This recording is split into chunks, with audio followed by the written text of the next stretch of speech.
नमस्कार, मी गीतांजली केकरे group of media channel मध्ये आपलं सहर्ष स्वागत करते। पाहूयात आजची एक महत्त्वाची बातमी। माले, पन्हाळा तालुका।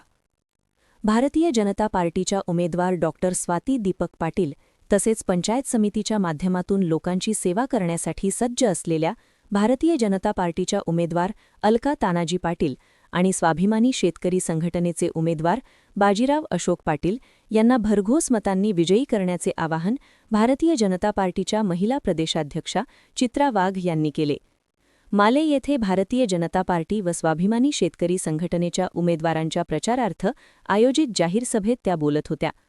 पन्हाळा तालुक्यातील 7वे जिल्हा परिषद मतदारसंघातून भारतीय जनता पार्टीच्या अधिकृत उमेदवार म्हणून डॉक्टर स्वाती दीपक पाटील या निवडणूक लढवत असून माले पंचायत समिती मतदारसंघातून अलका तानाजी पाटील या भारतीय जनता पार्टीच्या अधिकृत उमेदवार आहेत।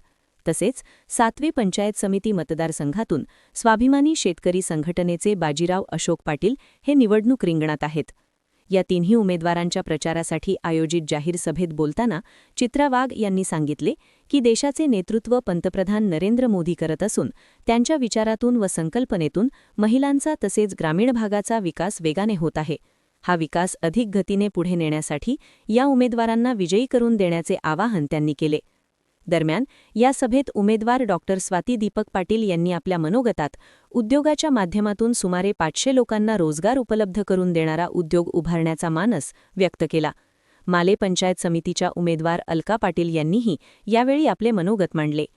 या जाहीर सभेला माले व परिसरातील शेकडो नागरिक मोठ्या संख्येने उपस्थित होते। ग्रुप ऑफ मीडिया, तुमचं विश्वासाचं व्यासपीठ। ग्रुप ऑफ मीडिया चॅनलला लाईक करा, सबस्क्राइब करा आणि शेअर करा।